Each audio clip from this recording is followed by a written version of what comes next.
오늘 강의를 맡은 강사 이태희라고 합니다. 귀한 자리에서 이 의원님들한테 강의를 할 수 있게 돼서 매우 영광스러운 자리인 것 같고요. 저는 부도동 드림부동산에서 대표공인중개사로 있고 현재 안전전세관리단으로 활동하고 있습니다. 오늘 저의 강의가 누군가에게 조금이나마 도움이 좀 됐으면 하는 마음으로 준비를 하고 왔으니까요. 열심히 한번 진행해 보도록 하겠습니다. 저희 친오빠가 있는데 저희 친오빠는 포항에 살고 있어요. 네, 저랑 잘 통화를 하지 않습니다. 근데 얼마 전 친오빠한테서 전화가 걸려왔어요. 무슨 일이냐라고 얘기를 했더니 전세 사기를 당했다고 하더라고요. 우리 전세 사기를 당했다고 하더라고요.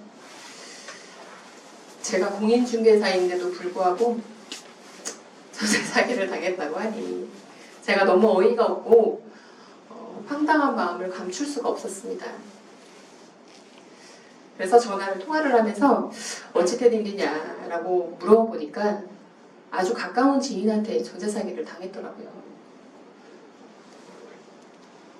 네, 생각을 해보니까 정말 보이스피싱처럼 작정하고 아주 교묘하고 계획적으로 치는 사기는 누구나 속수무책으로 당할 수 있겠더라고요. 저희 오빠는 포항에서 혼자 살고 있어요. 나이가 한 40 중반 정도 됐는데 그 나이 동안 평생을 일해서 돈을 모아서 대출 없이 집을 전세를 얻었어요. 그런데 아주 가까운 지인한테 전세 사기를 당했잖아요. 통화 중에 그러더라고요. 자살을 하려고 하셨다고 하더라고요. 그래서 지금은 현재는 그 상황을 극복을 하고 원룸에서 월세로 생활을 하고 있습니다. 근데 생각해보면 저희 오빠는 혼자이기 때문에 이게 극복이 됐을 수 있어요. 근데 정말 가정이 있고 책임져야 될 아이와 와이프가 있다면 이거는 원룸이 아니라 정말 절망적일 것 같아요. 그래서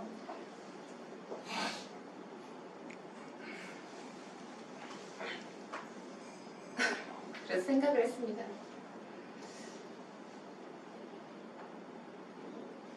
그나마 오빠가 정말 다행이라는 생각이 들더라고요. 책임질 가족이 없어서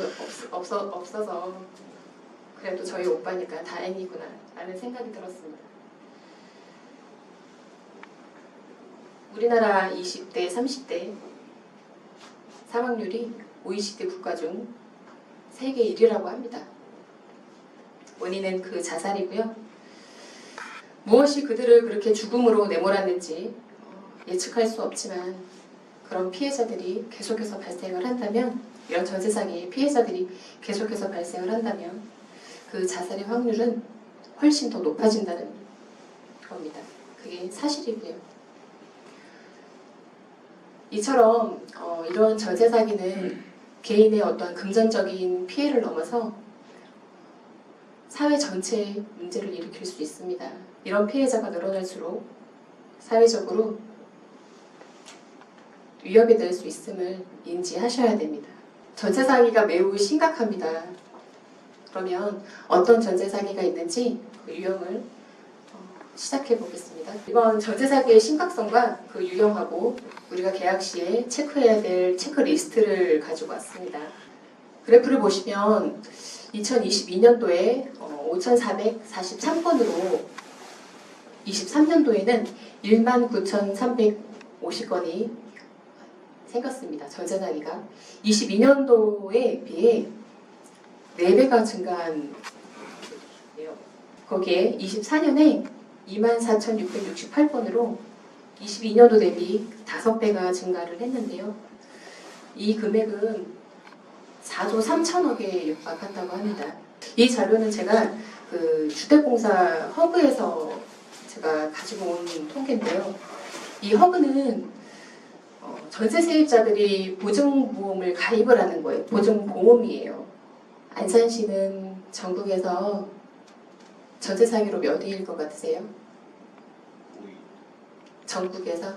전국에서요? 네, 경기도 시군이 아니고 전국에서 12위라고 하네요. 전국에서 전세 사기가. 근데 그러면 더 구체적으로 경기도에서 안산의 순위는 전세 사기의 순위는 몇 위일까요? 랭킹 1위.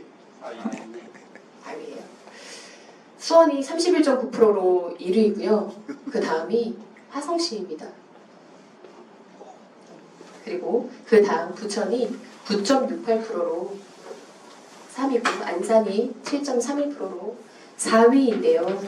지금 현재 안산에서 70억이 지금 이번에 11월에 생긴 70억짜리 사기가 또 이번에 일어났어요. 이거 11월에 조사 중이다 보니까 이 통계까지 합친다면 아마 그 부천 3위를 넘을 것 같습니다. 우리랑 우리 이거 같은데. 우리 60만 원밖에 안 되고 여기는 100만 원 나가니까. 그런가요? 네. 아직도 지금 전세 사기는 계속해서 일어나고 있는데 아까 말씀드렸다시피 11월 24일 그 70억대 사기를 한 부부가 검찰에 송치돼서 조사 중에 있습니다. 이 자료를 만들면서 생각을 한번 해봤어요. 안산이 전세 사기가 지금 4위라고 하는데 상당히 상위권이잖아요. 근데 다른 걸로 상위권인 게 어떤 게 있을까? 외국인 거주자 수가 아닐까요? 맞나요? 전세 사기는 팩트입니다. 어디서 사기를 치고 이쪽으로 와 있는 사람들이 아닌 안산에 거주하는 사람들이 사기를 당하는 이 사실은 팩트입니다. 범죄 없는 도시 안산, 아마도 지금의 시장님 그리고 의원님 그리고 공무원분들 여기 계신 모든 분들도 정말 이 범죄 없는 도시 모두가 바라는 마음이 아닐까 생각합니다. 전세 사기로 봤을 때는 정말 왜곡이 아닌 거거든요. 이렇게 다행히도 안산시가 많은 관심을 가지고 대응을 하고 있는데요. 올해 초 전세 예방을 위한 TF를 구축하고 법적인 상담을 포함해서 심리 상담 등 각종 행정 지원을 하고 있고 공과금도 유예를 해주고 있는 걸로 알고 있습니다. 또한 지난 6월에는 시의회가 전세사기 예방 지원 등에 관한 포괄적인 내용을 포함해서 전세사기 예방 지원 조례를 통과시키기도 했고 8월에는 안전전세 프로젝트를 출범하고 중개사를 중심으로 안전전세 관리단을 구성했습니다. 그런데 그럼에도 불구하고 계속해서 피해자는 늘고 있어요. 도대체 이 단순하고 당할 것 같지 않은 전세를 왜 당하는 걸까요? 시세가 1억짜리 집이 제가 집이 있다라고 한번 가정을 해볼게요. 제가 시세 1억짜리 집을 가지고 있는데 부동산 중개업소에 가서 이 집을 팔아달라고 얘기를 합니다.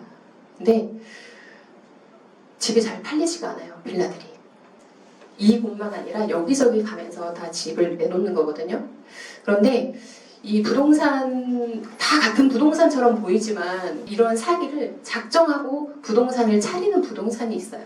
이게 그 케이스인데 주인이 한 군데에 가서 부동산에 매매가 되지 않으니까 이쪽에 가서 또 매매를 의뢰를 합니다. 근데 여기 있는 공인중개사가 그런 얘기를 하는 거예요. 제가 받고 싶은 금액이 1억이니까 1억을 손에 쥐어주게 할게. 다만 전세계약서를 써줘라. 그러면서 전세계약서는 저는 얼마에 쓰는지는 몰라요. 그러니까 우리 둘만의 약속을 하는 거예요. 그래서 주인은 동의를 하고 중개업자는 전세 세입자를 구합니다. 그리고 약속한 대로 중개사는 집주인한테 다른 곳에 있는 매물들을 다 걷어달라고 얘기를 하는 거죠. 본인은 매매가 아니라 전세를 광고를 하면서 손님을 구하는 거거든요. 그렇게 해서 손님이 맞춰졌어요. 손님이 맞춰졌는데 그러면 집주인, 지금 현재 집주인하고 세입자하고 전세 계약을 합니다. 근데 전세 계약을 하려고 보니까 1억이 아니라 1억 5천의 전세 계약을 하는 거예요. 그래서 잔금날이 도래를 합니다. 그러면 전세 세입자는 당연히 집주인인 줄 알고 이 집주인이 바뀔 거라는 생각을 할 수가 없어요. 그래서 의심하지 않고 기존에 있던 주인한테 전세금이 그대로 다 들어가는 거죠. 그런데 어느 날 봤더니 등기부상에 주인이 바뀌어 있는 거예요.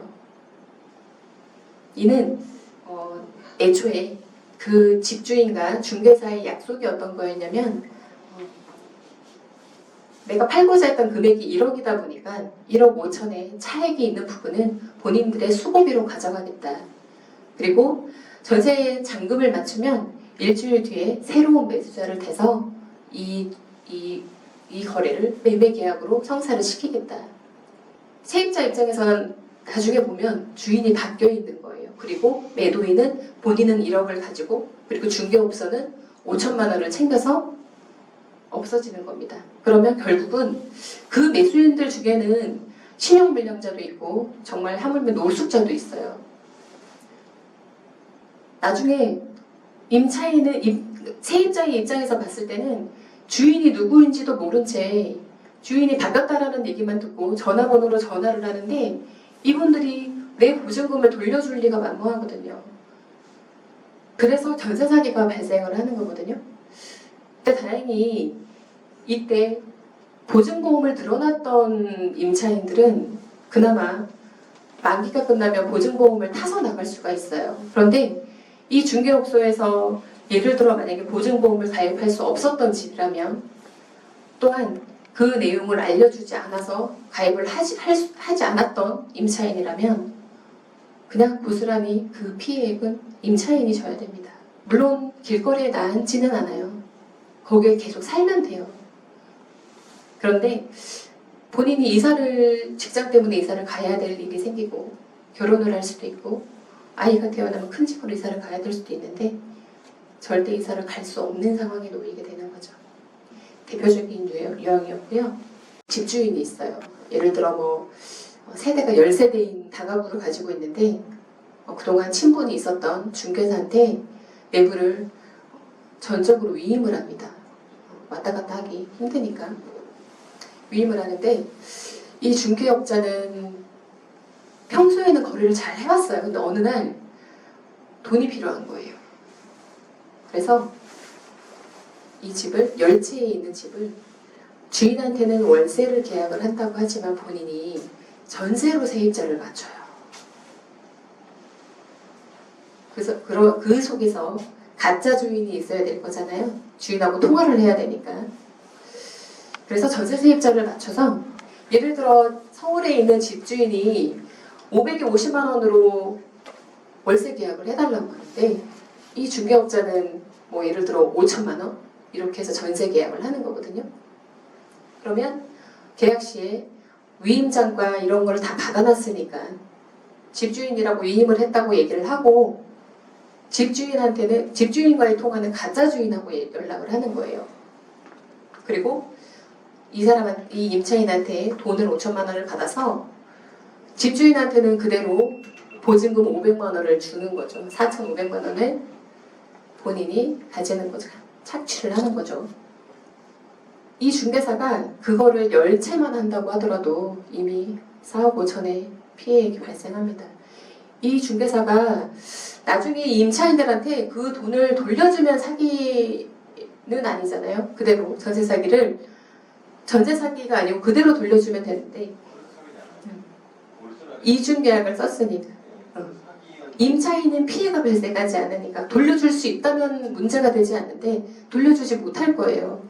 월세는 그대로 주인한테 들어갔을 거고 또한 본인이 돈이 필요했기 때문에 전세금이 필요했을 거거든요. 그러면 이 전세를 이 피해액을 다 자기가 감당하지 못한다면 이 중개인은 어떻게 해야 될까요? 또다시 이런 건물을 자기와 친분이 있는 어떠한 주인의 건물을 이처럼 똑같이 사기를 치던가 아니면 부동산을 정리하고 이사를 가야 되겠죠. 이게 지금 만산에서 70억대 사기로 나와 있는 전세 사기이거든요. 그럼 저번에 몇 년 전에 나온 그 시청 앞에 말고 또 생긴 거잖아요. 또 생겼어요. 이번에 네, 자매가 둘이 있는 거고 이거는 또 부부였나? 네, 부부가 있어요. 이제 이 내용이거든요. 거기는 세대가 147세대나 있었어요. 근데 거기에 정말 뭐 90% 넘는 세대가 보증금을 전부 다 돌려받지 못했어요. 그 중에 자살한 친구들이 한 8명 정도가 있다고 하더라고요. 전세 사기가 정말 심각하거든요. 네, 주변에 사실 전세 사기를 당한 사람이 없으면, 그리고 또 내가 내 주변에 당한 사람이 없으면 사실 잘 체감하지 못해요. 근데 저는 저희 부동산 하는 사람들은 이 피해를 받은 사람들이 상담을 하러 자주 오거든요. 정말 하루에 3-4명의 이 피해자들을 만난 적도 있어요. 그러니까 너무너무 이런 사례들을 많이 만나다 보니까 심각하구나라는 생각을 하는데, 사실 뭐 허그에서 내온 통계 자료가 뭐 4조 몇천억에 달한다라고 하지만 전 4조가 도대체 얼마만큼인지 상상도 할 수 없는 금액이거든요. 다음은 보증금 돌려받기, 다가구 보증금 돌려받기 전세 사기입니다.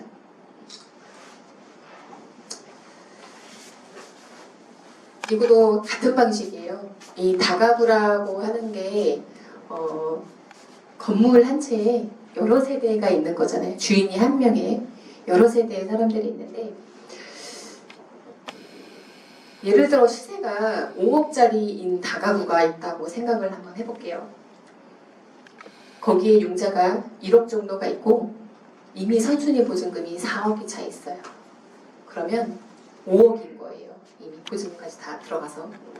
근데 주인이 그렇게 전세가 들어가, 그 전세 중에는 뭐 5천만 원짜리가 있을 거고 1억짜리도 있을 거고, 그런데 세입자가, 살고 있는 세입자가 만기가 돼서 주인한테 전세금을 돌려달라고 얘기를 합니다.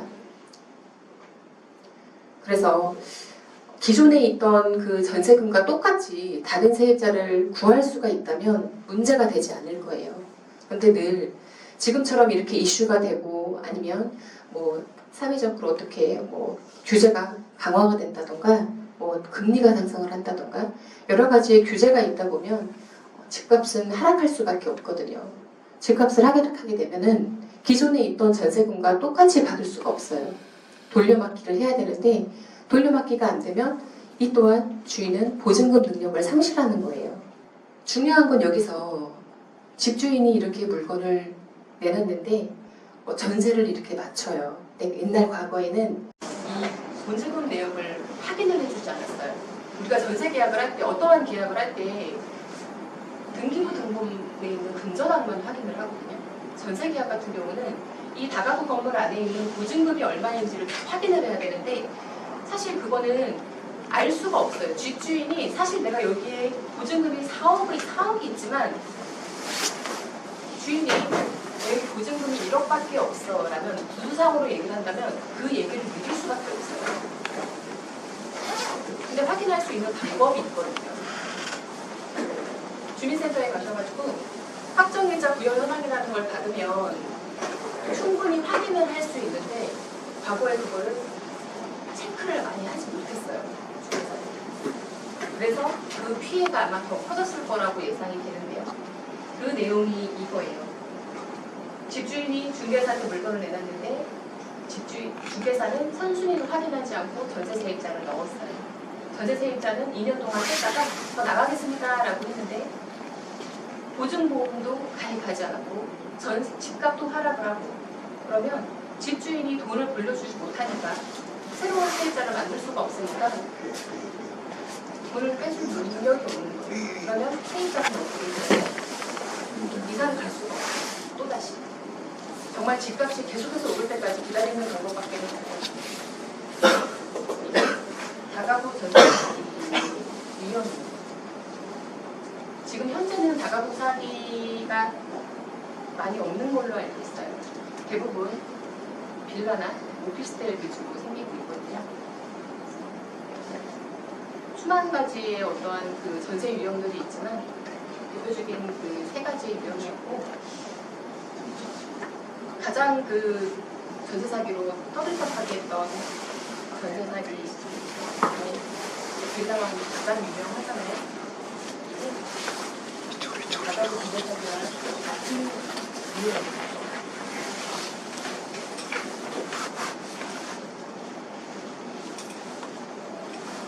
그런다면 우리가 전세 사기를 예방할 수 있는 방법은 어떤 게 있을까요? 정말 부동산 계약 전부터 계약 시와 계약 후까지 세부적으로 가야 되는데 제일 작게 보는 방법 알아봐요. 우선은 전세 계약을 하려면 중개사를 찾아가야 되잖아요. 중개사가 정상적으로 중개의 업무를 하고 있는지, 그리고 내가 지금 중개를 안내받은 사람이 중개사가 맞는지, 그리고 중개사에 들어가면 등록증과 실질적으로 걸어놔야 되는 이 서류들이 잘 관련되는지 확인을 하셔야 됩니다. 그리고 두 번째로 임대인이 오지 못했을 때 대리인을 오는데요. 대리인의 그 위임장과 위임장에 박힌 인감보장과 인감증명서가 맞는지 반드시 확인을 해야 되고요. 다음에 주택 상태에서 불법 건축물 및 무허가 주택, 저희가 건축물 대장을 떼다 보면 건축물에 위반 건축물이 있으면 상당히 위반 건축물이라고 써요. 네, 위반 건축물이 있으시 전세자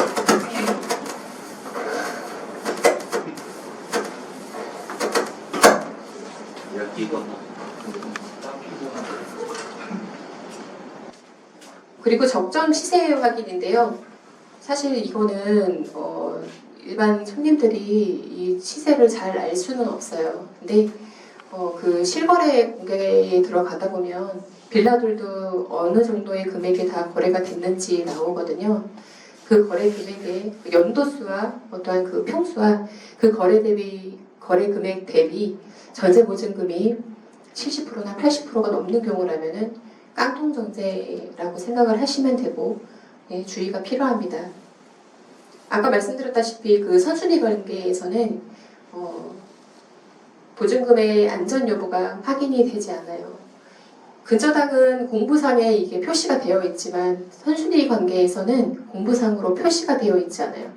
전세 계약을 하기 위해서는 지금 현재는 이게 전세 사기가 너무 이제 이게 이슈가 되다 보니까 필수적으로 저희가 확정일자 부여 현황을 가지고 오라고 하지만 안 가지고 오시는 분들도 여전히 많아요.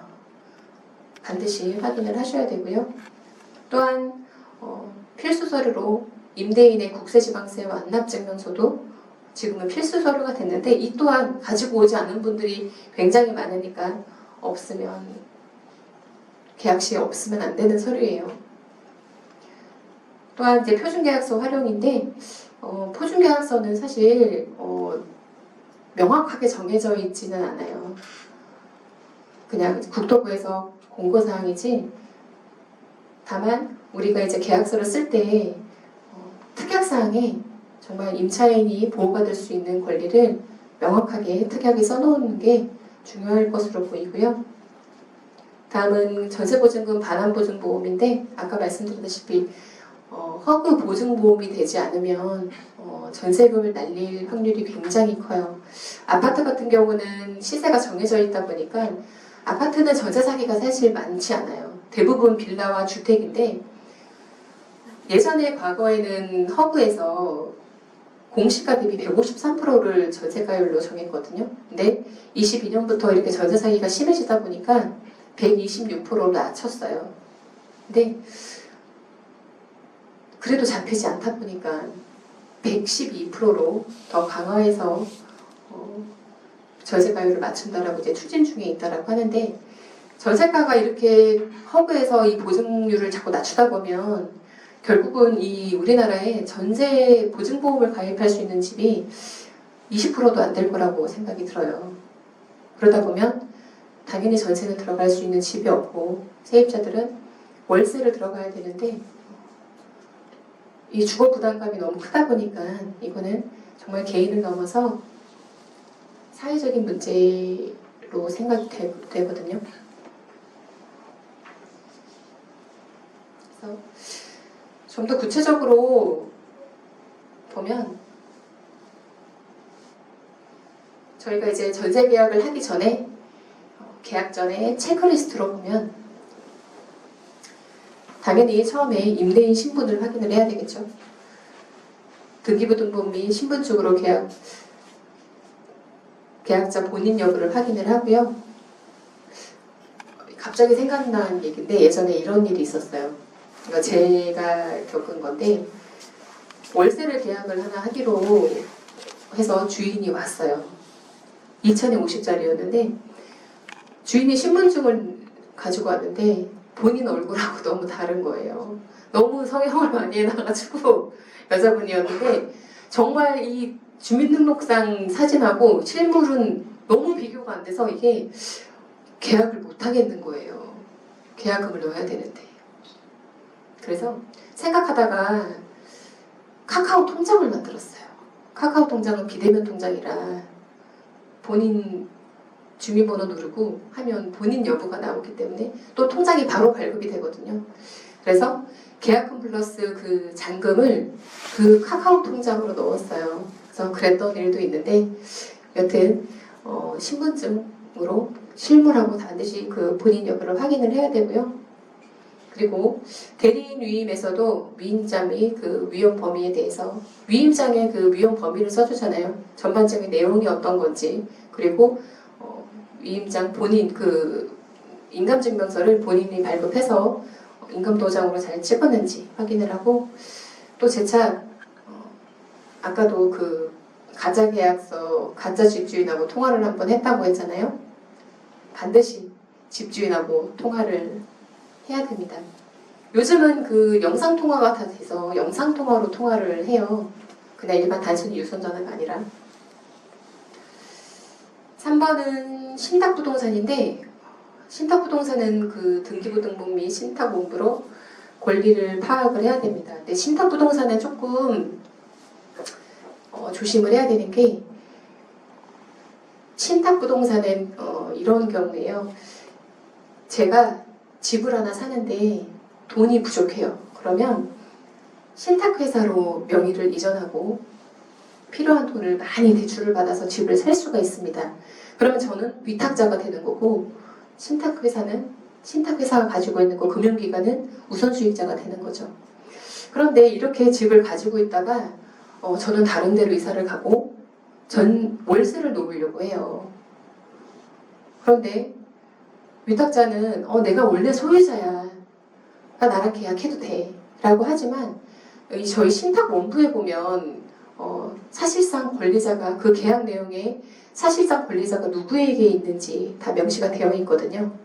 반드시 그 신탁원부로 권리관계를 파악해서 위탁자와 하든지 신탁회사와 하든지 그 원칙을 지키는 게 반드시 중요하고 또한 이 신탁부동산으로 거래를 했을 때 우선수입자의 동의가 없으면 우선수입자에게 대항할 수가 없어요. 반드시 동의서를 받아야 되거든요. 월세 계약을 한다는. 그 동의서를 받지 않으면 최우선 변제를 받을 수가 없어요. 이 집이 넘어갔다 하더라도 안산시가 지금 최우선 변제가 2,800만 원이거든요. 그런데 나중에 문제가 됐을 때는 한 푼도 못 받아 나갈 수 있다는 얘기예요. 그래서 신탁부동산은 조금 조심해서 계약을 해야 될 것 같고 꼼꼼하게 파악을 하셔야 될 것 같습니다.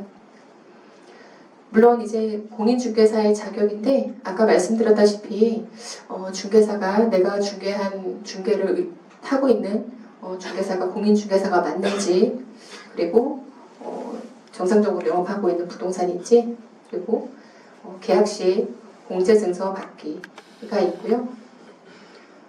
표준계약서는 아까 말씀드린 대로 공고사항이지만 꼭 반드시 표준계약서를 써야 되는 것은 아니에요. 특약사항을 통해서 임차인이 유리한 쪽으로 특약사항을 기재를 하시면 될 것 같습니다. 그건 이제 계약시 체크리스트인데요. 당연히 이제 주택 상태를 확인을 하러 가죠. 건축물 대장상 불법 무허가 주택 여부인지 대장상을 보고 실물로 가서도 보고, 그리고 보면서도 누수가 있는지, 뭐 장판이 찢어졌는지 물이 안 나오는지 당연히 확인을 하셔야 될 것 같고, 적정 전세가율, 빌라 같은 경우는 시세가 나오지 않기 때문에 일일이 꼼꼼히 제가 다 들어가서 찾아봐야 됩니다. 실거래가 얼마나 됐는지, 그리고 거기에 대한 전세가가 깡통 전세는 아닌지 반드시 확인을 하셔야 되고, 선순위 권리관계에서 아까 말씀드린 대로 전입세대 열람 또는 확정일자 부여 연항을 통해서 기존에 있는 전세 세입자들이 얼마에 살고 있는지 거기에 금액까지 다 나와요. 그래서 그 관계를 확인하시면 될 것 같고, 임대인의 체납 여부도, 이 체납이 되면은 또 전세를 들어갈 수가 없거든요. 그래서 체납 여부 있는지 확인하시고 안심 전세 어플을 깔아서 필요한 정보를 확인하시는 게, 이제 등기부등본으로 근저당이 얼마 있는지 당연히 확인을 할 거고요. 공도담보 목록도 확인을 해야 되는데, 이게 그 수원에서 최근에 일어난 사기가 이런 거예요. 아마 이 사건 때문에 중개사들이 좀 등골이 오싹했던 사람들이 여럿 있었을 것 같아요. 이 공동담보로 인한 사기가 이 허점을 노린 거거든요. 사실 공동담보라는 거는 건물 하나에 101호, 102호, 103호라는 이 호실이 등기가 다 개별적으로 나눠져 있는 거예요. 그런데 근저당을 예를 들어 한 층에 5개 세대인 집이 3개 층이 있다고 가정을 한번 해볼게요. 그러면 근저당을 1층에는 5억을 설정을 하고 2층, 3층은 10억으로 설정을 합니다. 그런데 전세를 1층을 들어가요. 그러면 중개사들은 대부분 예를 들어 1층 101호를 전세를 들어간다 치면 101호에 대한 등기부만 발급받거든요. 그러면 근저당이 공동담보 목록이 5억으로 나와요. 건물 전체를 떼지 않아요. 전체를 떼서 보면 지금과 같이 전체 목록에 15억이라고 나와야 되는데 요 한 개만 떼니까 5억인 줄 알고 요거를 계약을 하는 거예요. 이게 이번에 수원에서 일어난 사기이거든요. 그래서 반드시 101호에 대한 등기부를 떼고, 그리고 건물 전체에 대한 등기부를 발급을 받으셔야 돼요. 공동담보 목록이 얼마나 있는지 그거를 확인을 하셔야 됩니다. 8번 사항이 그 임차인 보호 특약인데, 이거는 임차인이 유리한 쪽으로, 뭐 예를 들어서 임차인이 전세를 받아서 잔금을 이체를 하고, 그러면 다음날 입주를 하고, 당일날 입주를 하고 전입신고를 하죠. 그러면 우리가 대항력을 갖추는데 이 대항력은 다음날부터 효력이 발생해요. 그런데 제가 잔금을 하고 다음날부터 효력이 발생을 하는데, 주인은 전세 잔금을 한 당일에 또 근저당을 받습니다. 이 임차인을 안심시켜 놓고 융자 없이 깨끗하지 하고서 임차인이 잔금을 치르고 나면 그날 은행에 가서 융자를 받아요. 그러면 융자 근저당은 당일에 효력이 발생이 됩니다. 전세 세입자는 대항력을 다 갖췄어도 다음날 효력이 발생하다 보니까 어쩔 수 없이 또 이게 당하게 되는 거거든요. 그래서 그런 보호특약에다가 다음 날까지 현재 있는 권리관계를 변동하지 않는다. 이런 일이 벌어졌을 때 이 본 계약은 무효로 한다라는 그런 특약을 넣어주는 겁니다.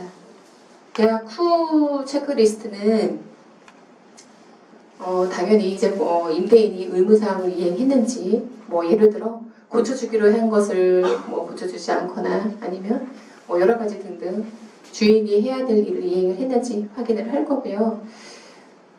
제가 전입신고를 하러 갔는데 기존에 있는 사람이 전출을 하지 않으면 전입신고가 되지 않아요.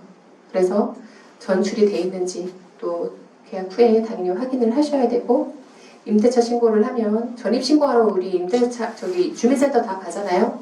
거기에 임대차 신고하러 왔다라 하면 확정일자까지 부여가 된 것으로 보아서 대항력을 갖출 수 있습니다. 그리고 계약 후 권리공동 병도 있는지 확인한다는 것은 아까처럼 어떠한 특약사항에 그 기재가 돼 있는 사항을 그대로 잘 이행을 했는지, 계약 후에도 권리운동 변동이 없는지 재차 확인을 해야 될 거고, 관할 주민센터에서 전입 신고하시고, 그리고 보증보험 같은 경우는 이제 계약하고 이제 잔금한 후로 한 달 안에만 보증보험을 가입할 수 있어요. 넘어가면 가입이 불가합니다. 그래서 기간 안에 보증보험을 가입하셔서, 이 보증보험이 제 보증금을 지킬 수 있는 대비책이잖아요. 그래서 보증보험이 되지 않는 집이라면 이사를 들어갈 리도 없지만 이걸 잊어버리고 또 안 하시는 분들이 있거든요. 그래서 꼭 가입해서 보증금을 지켜야겠습니다. 첫 번째에서 나는 이 소유자인 줄 알고 계약을 했는데, 알고 보니까 한 일주일 뒤 보니까 소유자가 바뀌어 있었잖아요. 그래서 대부분 한 달에서 2달 정도 있으면, 이게 한참 유행을 좀 했어요. 전세 사기가 너무 심하다 보니까 전세 계약을 하면은 한 2달 정도 있다가 등기부를 다시 떼달라 그래요. 소유자가 혹시 바뀌었을까 싶어서. 그래서 그거를 확인하고, 보증기간에 우리가 이제 임대인이 다시 바뀌었을 때에는 보증기관에 연락을 해서 임대인 변경 신청을 또 해야 됩니다.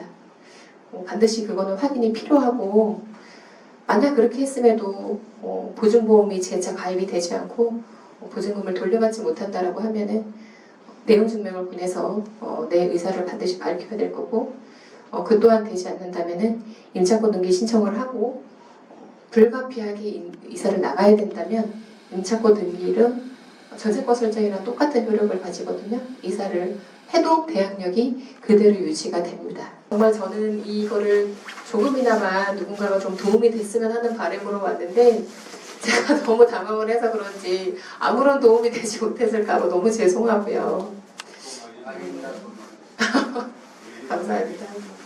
그래서 조금 부족한 강의였지만 끝까지 들어주셔서 감사하고요. 저는 강의 여기서 마치도록 하겠습니다. 고맙습니다.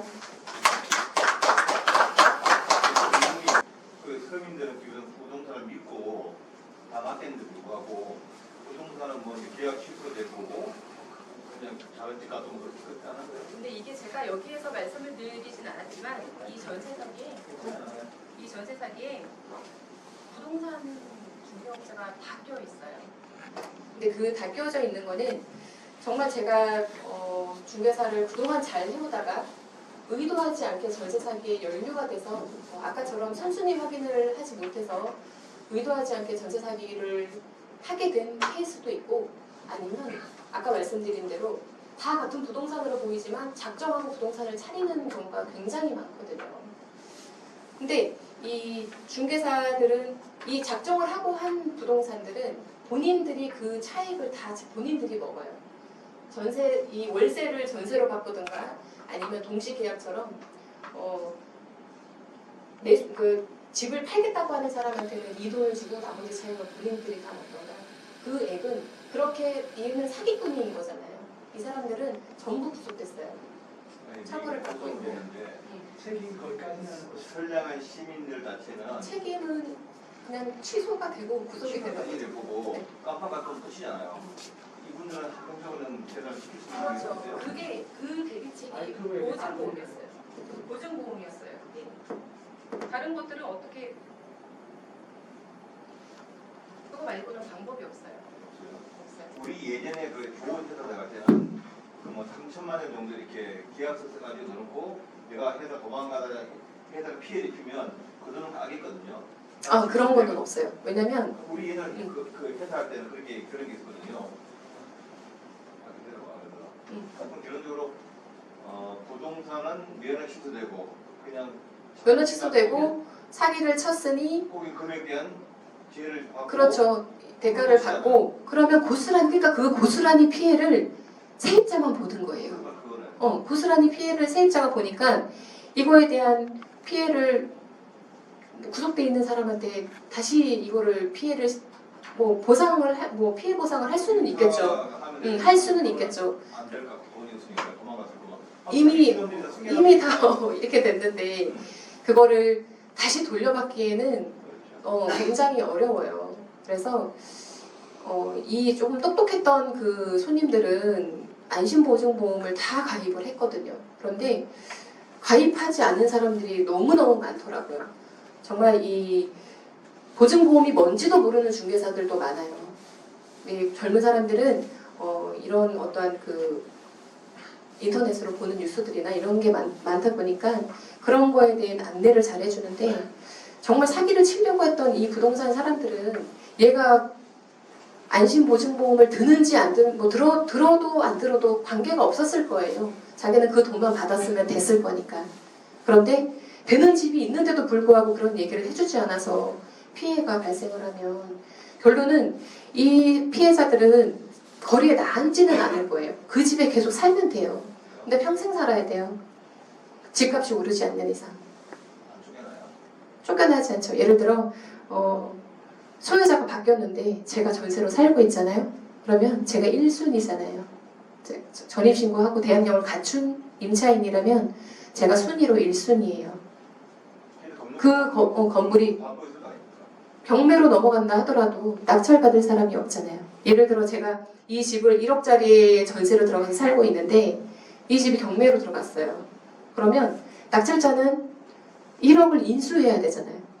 그런데 이 집 치세가 유찰이 되고 감정가는 계속 내려갈 거거든요. 지금 이런 사이가 너무 많다 보니까 이거를 낙찰받으려고 하는 사람이 없을 거예요. 근데 거기에 1순위 대항할 수 있는 1순위의 전세 세입자가 살고 있다면 낙찰자가 없을 것 같은데요. 그래서 지금 허브에서는 그거를 한다고 하더라고요. 이 너무너무 많은 이 빌라들의 세입자들이 다 임차권이 돼 있어요. 대항력이 다 있어서 누군가가 경매를 받으려고 하지 않는 거예요. 그러면 1억짜리의 집이 1억에 지금 전세 세입자가 들어가 있는 거잖아요. 그러면 유찰이 되고 하면 예를 들어 4천만 원에 유찰이 된다라고 4천만 원에 낙찰이 된다라고 하면은 그거를 낙찰자가 인수를 받아야 되는데 단순히 그냥 기존에 있는 대항력이 있는 임차인이 있다고 해서 이거를 낙찰하지 못하게 한다라는 거는 그거를 없애는 거예요. 그냥 1억짜리의 이 대항력이 있는 임차인이 있더라도 그걸 없애고 그냥 낙찰을 받아라. 얼마에 떨어지든 간에. 그래서 허브에서는 이거를 1억을 피해를 볼 걸 6천만 원만 그러면 피해액을 보게 되는 거잖아요. 그렇게라도 회수를 하려고. 그거를 지금 화구에서는 그걸 추진을 하고 있다라고 하더라고요. 연립은 괜찮아요. 연립과 아파트는 그래도 그나마 괜찮다고 하는데 주택과 다가구와 그 빌라가 가장 문제라고 하거든요. 거기에 피해가 가장 심하기도 하고. 조금 어떻게 도움이 되셨나 모르겠네요. 밤늦게까지 강의해 주신 이태희 감독님